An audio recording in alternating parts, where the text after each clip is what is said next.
fuck my love, you might fuck my love, you might call my love. Love gon' set me up, bitch gon' set me up. Halo guys, ketemu lagi di channel And The Way Lovers. Mohon maaf ya, sepertinya bahasan Mimin ini agak telat, tapi menurut Mimin masih pantas lah untuk dibahas, karena Mimin mau bahas tuntas Boruto manga chapter 19 To Blue Vortex yang berjudul Konohamaru-chan. Tapi sebelum lanjut, jangan lupa untuk klik tombol subscribe bagi yang belum subscribe, dan klik tombol like serta share video ini di semua sosmed teman-teman. Let's check it out. Di cover diperlihatkan wajah dari Moegi Kazamatsuri yang ada tulisan bayangan yang tengah terlelap kini bergejolak. Scene selanjutnya kita melihat kilas balik dari penciptaan Jutetsu Ryufujin, sebuah jutsu yang tersambung kepada pedang milik Araya, di mana pedang itu bisa membatalkan teknik milik Shinki, yaitu teknik penggunaan elemen pasir besi. Nah, kita mulai di sini. Ternyata Shinki mengalirkan cakranya kepada pedang milik Araya. Di sini dia mengatakan, "Sudah selesai, coba pegang." Araya mengatakan ini, kemudian Shinki melanjutkan, "Aku menanamkan cakraku pada pedang itu. Kalau kau memakainya bersamaan dengan futon kenjutsu milikmu, kau akan bisa mengendalikan pasir besi hingga batas tertentu, seperti yang sudah kulakukan." Araya terlihat bingung dengan pedangnya yang terlihat berbeda dibandingkan dengan sebelumnya. Araya mengatakan, "Kau yakin? Dengan begini kau mengurangi kesempatan menangmu kalau bertarung melawanku." Shinki menjawab, "Jangan bercanda, justru dengan begini kau bisa setara denganku." Akhirnya di sini Araya pun mengatakan, seenaknya saja meremehkan orang. Mereka pun ternyata sudah memperhatikan perbincangan antara Gaara, Kankuro, dan juga Yodo. Di sini Shinki mengatakan, "Semua ini demi melindungi ayahanda. Aku ingin kita meningkatkan kemampuan sejauh mungkin." Araya mengatakan, "Dasar kau ini, setiap buka mulut yang kau bicarakan selalu saja ayahmu." Shinki menjawab, "Wajar kan? Memangnya apa salahnya?" Terlihat di sini Shinki memang sangat mengagumi dan sangat menghormati ayahnya. Araya mengatakan, "Sekali-kali coba pikirkan Yodo sedikit." Shinki terdiam, kemudian mengatakan, "Kau sendiri juga sama. Selalu saja membicarakan Yodo." Nah, di sini terlihat sebenarnya mungkin Araya juga punya perasaan kepada Yodo, tapi dia sadar jika Yodo hanya memikirkan Shinki saja. Araya mengatakan, "Sepertinya kau masih belum paham ya." Nah, ini kembali sekarang ke masa kini di pertarungan antara Araya, Yodo, Mitsuki, Sarada melawan Ryu. Di sini terlihat Araya menggunakan teknik Jitatsu Ryufujinnya untuk melepaskan Mitsuki dari pengaruh pasir besi milik Ryu. Sarada mengatakan, "Bagus, pasir besi yang mengikat Mitsuki berhasil dihempaskan." "Terima kasih Araya," kata Mitsuki. Akhirnya mereka pun bersiap-siap untuk bertarung penuh melawan Ryu. Di sini Araya hanya mengatakan, "Sampaikan terima kasih itu pada Shinki setelah kita berhasil menolong dia. Kalian, para ninja Konoha, fokuslah untuk menyerang. Biar aku yang mengatasi pasir besi miliknya." Sarada pun setuju. Di sini Ryu menjawab, "Pede sekali. Sepertinya aku benar-benar dipandang sebelah mata. Tapi justru itu yang membuatku tambah semangat." Terlihat pasir besi dari Ryu semakin banyak dan dihantamkan secara membabi buta ke arah Sarada dan teman-temannya. Mereka pun mulai bersiap untuk melawan serangan itu. Dan di sini ternyata Yodo langsung merasakan kedatangan Ryu. Dia mengatakan, "Dari arah jam 7 Ryu datang." Ternyata yang datang bukan Ryu, tapi pasir besinya yang sepertinya akan mengikat Yodo. Dengan mudah Araya langsung menebas pasir besi itu sehingga Yodo bisa selamat. Ryu mengatakan, "Boleh juga, ternyata bukan omong kosong." Tidak hanya itu, tiba-tiba Sarada langsung menggunakan teknik api Katon Gokakyu no Jutsu alias jurus bola api raksasa, lalu dibalas dengan Ryu yang menggunakan pasir besi untuk menjadi tameng.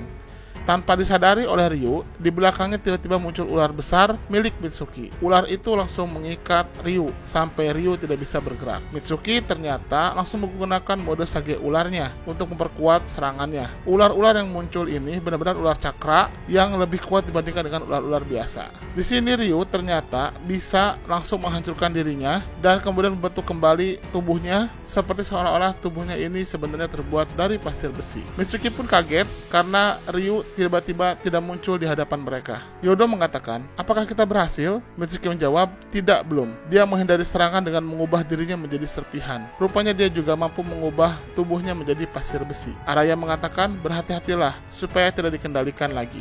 Jadi disinilah perbedaan antara Shinki dengan Ryu. Jika Ryu dia benar-benar bisa mendeformasi tubuhnya menjadi serpihan-serpihan pasir besi, lalu kemudian menyusun ulang molekul-molekul di tubuhnya sehingga membentuk tubuh yang utuh.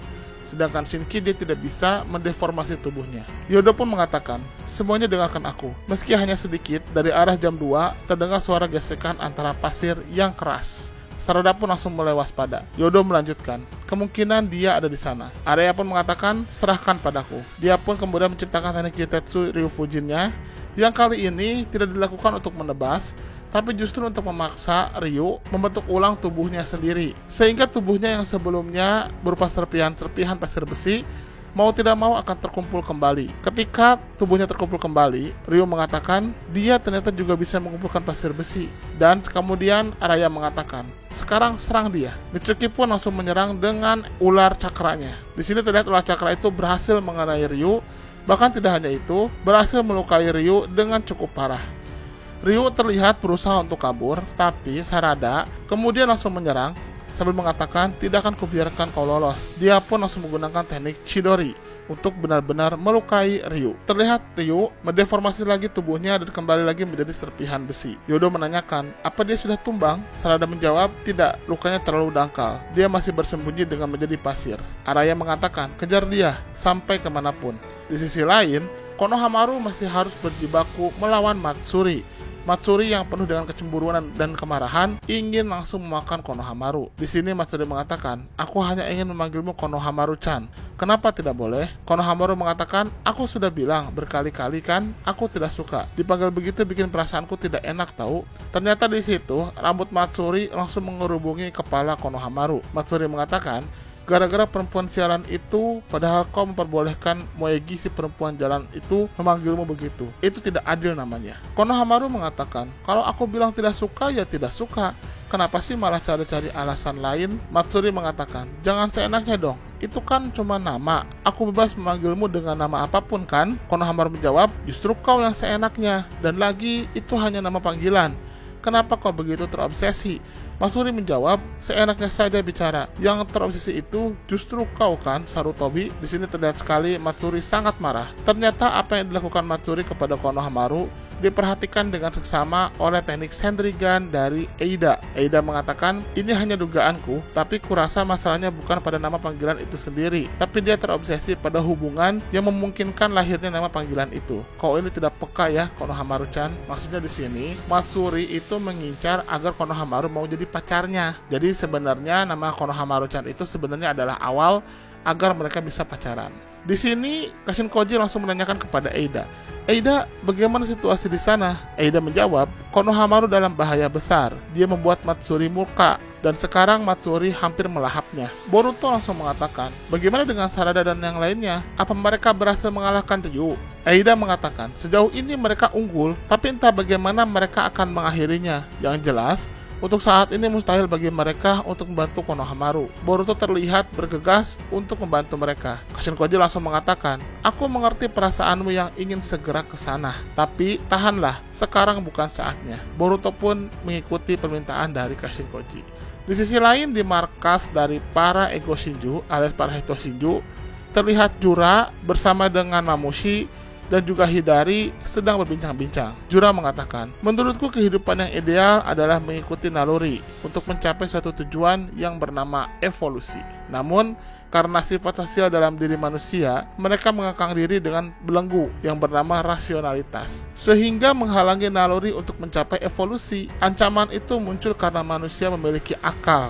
Beda halnya dengan kita yang setia pada naluri. Mereka, para manusia, punya masalah yang krusial sebagai makhluk hidup. Mamushi mengatakan, begitu ya, fakta yang menyedihkan. Tapi itu tidak ada hubungannya dengan kita kan? Jura menjawab, tidak juga, karena itu bukanlah satu-satunya ancaman yang diakibatkan oleh akal. Bahkan bagi kita, manusia pohon dewa, ada sebuah konsep yang berbahaya yang dapat membawa masalah serius, yaitu cinta. Nah, jadi ternyata di sini, Jura pun menyadari jika bahkan para Hito Shinju jika sudah terkena jatuh cinta, mereka pun tidak akan lagi mengejar tujuan mereka, alias mereka akan terkukung dalam perasaannya. Kita kembali lagi ke Matsuri dan juga Konohamaru. Di sini Matsuri mengatakan, rasanya kepalaku penuh denganmu. Lama-lama aku bisa gila. Kenapa aku harus merasakan hal seperti ini? Sungguh menyesakan dan membuatku kesal. Konohamaru mengatakan, tenang dulu. Lalu kemudian di sini Matsuri mengatakan, benar juga. Kurasa itulah sebabnya Mungkin kalau aku melahapmu, maka aku tidak perlu merasakan pengalaman pahit ini lagi. Kita kembali lagi ke Jura. Dia mengatakan, setiap anggota Ino Shikacho adalah shinobi yang luar biasa. Mereka mengutamakan nyawa Himawari tanpa memedulikan bahaya yang mengancam pasukannya. Yang mengejutkan, meski sadar bahwa itu adalah keputusan yang bodoh, mereka semua memilih untuk melakukannya. Terutama Inojin Yamanaka yang kehilangan akal sehatnya hingga mempertaruhkan nyawanya untuk hal yang sia-sia. Mamushi hanya memperhatikan, lalu Jura melanjutkan. Berbagai tindakan bodoh itu adalah akibat dari cinta yang mengacaukan pikiran mereka. Hidari menjawab, apa-apaan itu? Lantas, apa cinta itu? Apakah sejenis penyakit? Jura menjawab, meski banyak ditemukan dalam berbagai buku, konsep ini tetap sulit untuk dijelaskan dan dipahami. Satu hal yang pasti, bagi makhluk hidup, kenyataan bahwa cinta dapat memicu kerusakan serius adalah fakta yang tidak terlupakan. Sambil diperlihatkan gambaran dari Konohamaru dan Matsuri, Jura melanjutkan, seharusnya naluri kalian telah memberikan sinyal yang sama, yaitu dorongan untuk memahami dan juga menguasai konsep berbahaya yang dikenal sebagai cinta. Kita kembali ke pertarungan antara Sarada dan teman-temannya melawan Ryu. Mereka mulai membentuk formasi 4 penjuru mata angin, dan mereka bersiap-siap untuk serangan dari 4 penjuru itu. Yodo mengatakan, terdengar, dia ada di atas kita, tepatnya di langit. Kemudian Araya menjawab, bersiaplah, aku akan menariknya keluar. Dia menggunakan pedangnya kembali dan berhasil menarik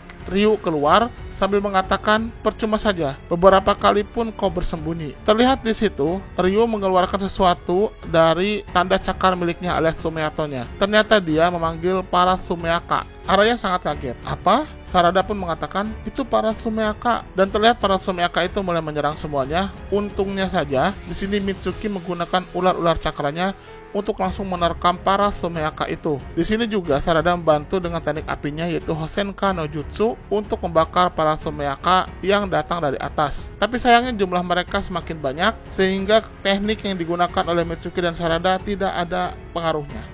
Mitsuki mengatakan, sial, tidak ada habisnya. Sarada menjawab, benar, jumlah mereka terlalu banyak. Para Sumeaka terlihat sudah mulai mengepung, bahkan ada satu Sumeaka yang terlihat berhasil menggigit Yodo. Untuk saat itu Araya dari belakang langsung menebas Sumeaka itu dengan pedangnya, sehingga membelah Sumeaka itu. Di sisi lain, momen itu langsung dimanfaatkan oleh Ryu untuk langsung menyerang Yodo dari jarak yang sangat dekat. Dan gawatnya di sini, ternyata Ryu menggunakan Sumeaka itu sebagai umpan, di mana ketika pedang yang digunakan oleh Araya menebas Sumeaka, Ryu langsung menggunakan Sumeaka itu dengan menyerap dia kembali, dan otomatis pedangnya ikut terserap oleh Ryu. Araya sangat kaget dan mengatakan, yang benar saja, pedang yang tertancap di tubuhnya ikut terserap. Ryu pun tertawa. Dengan begini tidak ada lagi jurus yang bisa menangkal pasir besi milikku. Terlihat di sini Yodo juga sangat kesakitan setelah menerima gigitan dari Sumeaka. Sarada mengatakan, sial, ini gawat. Di sisi lain, kondisi Konohamaru juga semakin memburuk.